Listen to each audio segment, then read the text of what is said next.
এমন কিছু রেখে যেন না যেন আপনার ছেলেরা, আপনার নাতিরা আপনার নাম শুনলে যেন লানত দেয়। এটা জীবন নয়, এটা জীবন নয়, এটা জীবন নয়।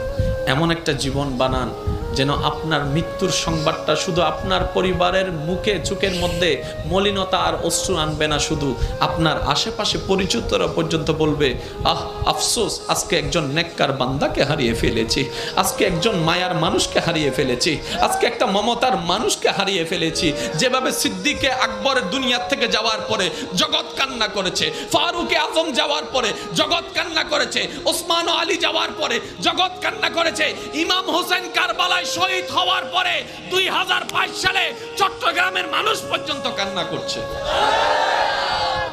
আল্লাহু আকবার।